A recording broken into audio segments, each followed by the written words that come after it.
கலையாத கல்வி, குறையாத வயது, கபடு வாராத நட்பு, கன்றாத வளமை, குன்றாத இளமை, கழுவிடி இல்லாத உடல், சலியாத மனம், அன்பகலாத மனைவி, தவறாத சந்தானம், தாழாத கீர்த்தி, மாறாத வார்த்தை, தடைகள் வாராத கொடை, தொலையாத நிதியம், கோணாத கோல், ஒரு துன்பம் இல்லாத நல்வாழ்வு. உங்கள் அனைவரையும் சந்திப்பதிலே பெரும் மகிழ்ச்சி அடைகிறேன். ஒரு குழப்பங்களை தீர்ப்பவன் தான் குரு. ஒரு மனிதன் மிகப்பெரிய மன உளைச்சல் இருக்கிறான் சார், இந்த மன உளைச்சல் தீருமா?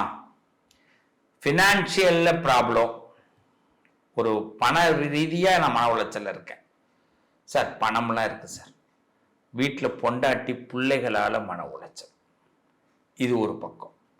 பொண்டாட்டி பிள்ளைங்கள்லாம் கூட எனக்கு ஓகே சார். நண்பர்களால் மன உளைச்சல், நண்பர்கள் கூட ஓகே சார். ஒர்க் பண்ணுற இடத்துல ஸ்டாஃப்னால, ஒர்க் பண்ணுற இடத்துல எனக்கு மேலே இருக்க அதிகாரிகளால் ரொம்ப ப்ரெஷர் சார், இது ஒரு மன உளைச்சல். அதுக்கு அடுத்தது ஒர்க்கே கிடைக்கல சார், ரொம்ப டவுன், எனக்கு ஒர்க்கே கிடைக்கல, வேலையே கிடைக்கல, என்னுடைய தகுதிக்கு எதுவுமே கிடைக்கல, இப்படி ஒரு மன உளைச்சல். சில பேருக்கு பார்த்தீங்கன்னா வாக்குறுதியை கொடுத்துட்டு அதை நிறைவேற்ற முடியலன்னு மன உளைச்சல். மன உளைச்சல், மன உளைச்சல், மன உளைச்சல், இது எல்லாம் பெரிய குழப்பத்துக்கு போய் இந்த உலகத்துல வாழலாமா வேண்டாமா, இந்த அளவுக்கு மனசை போய் காயப்படுத்திடுங்க. இந்த குழப்பங்கள் தீரணும்னா ஒரு சரியான குருவை நாம தேர்ந்தெடுக்கணும். முதல்ல அதான் வேலையே. நம்ம சொந்தக்காரவங்கள்ட்ட போய் கேட்கிறோம், பெத்த அம்மா அப்பாட்ட போய் கேட்கிறோம், அவங்க என்ன பண்ணுவாங்க? நமக்கு சப்போர்ட்டா பேசுவாங்க. சொந்தக்காரவங்கள்ட்ட போய் கேட்டா என்ன சொல்லுவாங்க? நீ பண்ணது தப்பு, நம்ம மேலதான் குறை சொல்லுவாங்க, என்னன்னு கூட யாரும் யோசிக்க மாட்டாங்க. நண்பர்கள்ட்ட போனா என்ன சொல்லுவாங்க? மாப்பிள்ள விடுறா, மாப்பிள்ள வேற ஒண்ணு பாரு. ஒரு லேடியா இருந்தா அவங்க என்ன சொல்லுவாங்க? விடு, நம்ம வேற ஒண்ணு பார்ப்போம். இப்படிதான். ஆக யாரும் நமக்கு என்ன எதிர்கால தீர்வுங்கிறத கொடுக்க மாட்டாங்க. அப்ப நம்மளை பத்தி தெரியாத ஒரு ஆளுகிட்ட நம்மளை நாம ஒப்படைக்கணும்.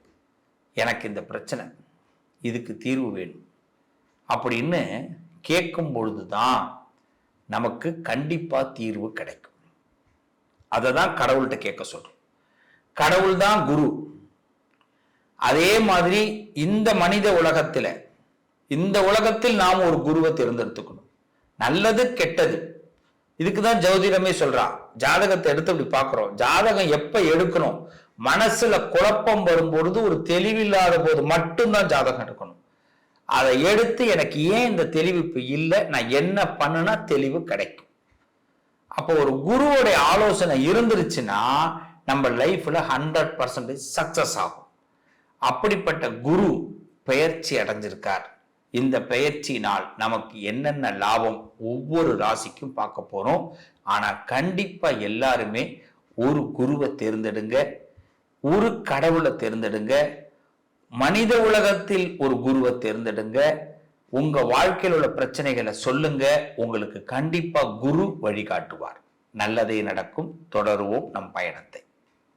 கன்னிராசி கிரகங்கள்லாம் ஒரு பக்கம், பெரியவர்கள் ஒரு பக்கம், பினான்சியல் ஒரு பக்கம், இதெல்லாம் ஒவ்வொரு பக்கத்துல இருந்தாலும் என் பக்கம் யார் இருக்கான்னு பார்க்கக்கூடியவர்கள் கன்னிராசிக்காரர்கள். உங்களுக்கு ஒரு மச்சம் இருக்குங்க. நான் எப்பயுமே அதை சொல்லுவேன், கன்னிராசிக்கு எங்கேயோ ஒரு மச்சம் இருக்கு. ஏன்னா ஒண்ணுமே முடியாத ஒரு விஷயத்தை கூட முடிச்சு கொடுத்துட முடியும். போகாத ஊருக்கு ரயிலே விடுவீங்க. இந்த பீலா விடுற வேலையெல்லாம் கன்னிராசியில கிடையவே கிடையாது. பீலான்னு சொல்லுவாங்க, பொய்யா பேசுவாங்க, அது கிடையவே கிடையாது. ஏமாத்துற வேலை, ஒன்றும் இல்லாததை பெருசாக்குறது, இதெல்லாம் வரவே வராது கன்னிராசிக்கு. நீங்க ஒன்னால முடியாதுன்னு யாராவது கன்னிராசிக்காரங்கள்ட்ட போய் சவால் விட்டு பாருங்க, உடனே கன்னிராசிக்காரங்க அதை செஞ்சு காட்டுவாங்க. எப்படி செய்யறாங்கன்னே தெரியாது. அதாவது நாங்க நிறைய ஒரு விஷயத்த நான் சொல்றேன், கன்னிராசிக்காரர்களுக்கு இருக்கிற தைரியம் யாருக்குமே கிடையாது. தைரியவான்கள். ஏன் இதை செய்ய முடியாது, ஏன் இது செய்யக்கூடாது, செய்வோம் அப்படின்னு ஆரம்பிப்பாங்க. ஆனா கன்னிராசிக்காரங்களோட பழகிறவங்க ஒரு நல்லா தெரிஞ்சுக்குங்க. இப்ப நீங்க கன்னிராசிக்கு ஜாதகம் சொல்றீங்களா இல்ல வேற யாருக்கும் சொல்றீங்கன்னு கேட்கலாம். நான் கன்னிராசிக்கே இப்ப சொல்லல, கன்னிராசி இன்னொருத்தவங்க முதல்ல புரிஞ்சுக்கணும் தான் பேசுறேன். இப்ப கன்னிராசிக்காரவங்க அவங்கள பழகிறவங்க தெரிஞ்சுக்கிங்க. உங்க வீட்டில் ஒரு கன்னிராசிக்கார் இருக்காருன்னா அவர்கிட்ட ஒரு செய்தியை சொல்லுங்க, நடத்தி கொடுத்துருவார். இவருக்கு தெரியாம ஒண்ணு செய்யணும் மட்டும் நடக்கவே நினைக்காதீங்க. அதுதான் கன்னிராசி. கன்னிராசி கண்ணுல ஒரு விஷயம் பட்டுடுச்சுன்னா அது நடக்கும், அது முடிவுக்கு வரும். கன்னிராசி ஒரு விஷயத்தை தொட்டார்கள்னா அது விளங்கும். அவ்வளவுதான்.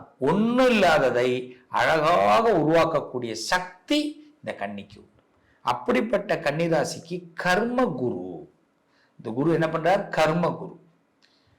எப்பயுமே என்ன, நம்ம சம்பாதிக்கிறோம், பணம் தான் வாழ்க்கை முக்கியம். பணம் எப்போ கிடைக்கும்? வேலை பார்க்கும்போது கிடைக்கும். வேலை எப்போ கிடைக்கும்? ஒரு வயசு, ஒரு 23 24 வயசு படித்து முடிச்சுட்டு வந்தால் வேலை கிடைக்கும். இந்த கன்னிராசியில் மட்டும் அது கிடையவே கிடையாது. 6 வயசுலேயே வேலை கிடைச்சிடும். 7வது வயசுலேயே சம்பாதிக்கிற மாதிரி வந்துடும். ஒத்த ரூபாயாவது சம்பாதிக்கணும். சின்ன வயசுலேருந்து சம்பாதிக்க வச்சிருவார் ஆண்டவன். சின்ன வயசுலேருந்து 4 பேரை சந்திக்க வச்சிருவாரு. நீங்கள் உங்கள் வாழ்க்கையில் நினச்சி பாருங்க, நீங்கள் எந்த வயசில் முன்னேறினீங்கன்னு. சின்ன வயசுலேருந்து உங்களை பாராட்டுவாங்க.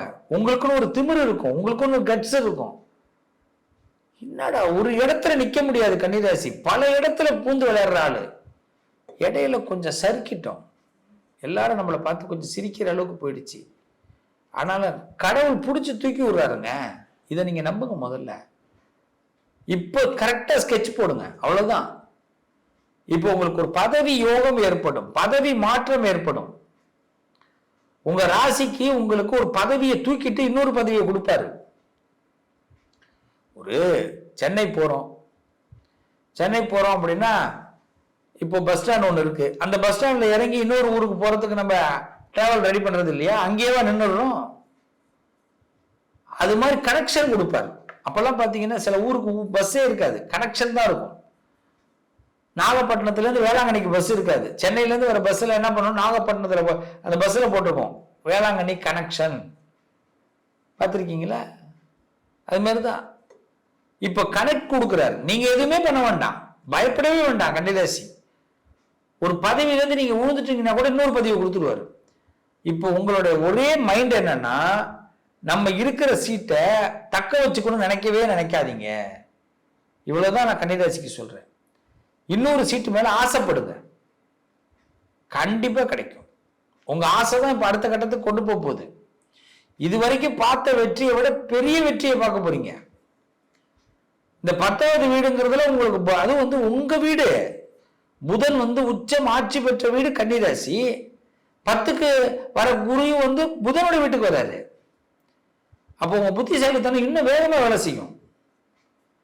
இன்னொருத்தவனுக்கெல்லாம் கணக்கு போட்டு கொடுக்குறீங்க, உங்க கணக்கை சரியா போட மாட்டீங்களா? உங்க கணக்கு இப்ப சரியான போட வேண்டிய நேரங்க. குடும்ப கௌரவம் உயரும், பண வளர்ச்சிகள் கிடைக்கும். விட்டு போன சொத்துக்கள், விட்டு போன பிசினஸ் எல்லாம் இப்ப திரும்பி ரிட்டர்ன் கொண்டு வர போறீங்க. இதுக்கெல்லாம் குரு சப்போர்ட் பண்றாருங்க. குரு வழிபாடு பண்ணுங்க, பெரியவர்கள்ட்ட ஆசீர்வாதம் வாங்க, நிறைய கான்டாக்ட் ஏற்படுத்திங்க. உங்க போன்ல பாத்தீங்கன்னா வெறும் நல்லவங்களோட கான்டாக்ட் தான் இருக்கணும். ஒண்ணுமே ரொம்ப மனசு ரொம்ப சங்கடமா இருந்தா ஒருத்தருக்கு போன் பண்ணி மெசேஜ் போட்டு ஒரு பிளெஸிங் வாங்குங்க. நல்லா இல்லைன்னா என்னன்னு கேளுங்க. இந்த இடம் தான் உங்களோட பெரிய பலம். ஆக குரு உங்களை உயர்த்த போகிறார். தொழிலில் உங்களுடைய பதவியில் வளர்ச்சியை கொடுக்கிறார். பதட்டப்படாதீங்க, நல்லது நடக்கும். என்ன நேயர்களே, நம்ம பேசுனது தனிப்பட்ட முறையில ஒவ்வொரு ராசியை பத்தியும் நம்ம பேசணும். பொதுவா நாம எல்லாருமே ஒரு குரு கிட்ட சரண்டர் ஆயிட்டோம்னா நிச்சயமாக நம் பிரச்சனைகளுக்கு ஒரு தீர்வு கிடைக்கும், மனக்குழப்பங்களுக்கு தீர்வு கிடைச்சிரும். இப்ப நம்பிக்கை வந்திருக்குல்ல, கண்டிப்பா தீர்வு கிடைச்சிரும்ல. நான் சொன்ன மாதிரி ஃபாலோ பண்ணுங்க. உங்களுடைய வாழ்க்கையில மன கஷ்டங்கள் முழுமையாக விலகும். நாம எல்லாரும் செய்யக்கூடிய ஒரே பரிகாரம், சிவாலயத்தில் குரு தட்சிணாமூர்த்தின்னு தெற்கு நோக்கி இருப்பார். அந்த சுவாமி கிட்ட போய் ஒவ்வொரு வியாழக்கிழமையும் ஒரு 15 to 20 நிமிஷம் குருவுக்கு நேருக்கு நேர் பார்த்து உட்காருங்க. உட்காரும் போது ஒரு சின்னதா நீங்க கர்ச்சீஃப் வச்சிருப்பீங்க, அந்த கர்ச்சீஃபை போட்டுட்டு அது மேல உட்காருங்க. சாதாரண அவரை கண் கொண்டு நேர பாருங்க.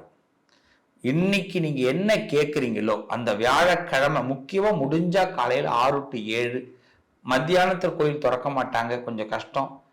அதே மாதிரி சாயரட்ச 8 to 9 வாய்ப்பு கிடைச்சா இந்த நேரத்தை பயன்படுத்திக்கலாம். இல்லைன்னா பொதுவா ஒரு நேரத்துல நீங்க அந்த சுவாமி கிட்ட உட்கார்ந்து நேருக்கு நேர் பார்வையில மனசார சில பிரார்த்தனைகளை செய்யுங்க. எனக்கு இது வேணும் அப்படின்னு கேளுங்க. நிச்சயம் குரு பார்வை உங்கள் பக்கம் விழும். செஞ்சு பாருங்க, சிறப்பா இருப்பீங்க, நல்லது நடக்கும். மீண்டும் அடுத்த பதிவில் உங்களை நான் சந்திக்கிறேன்.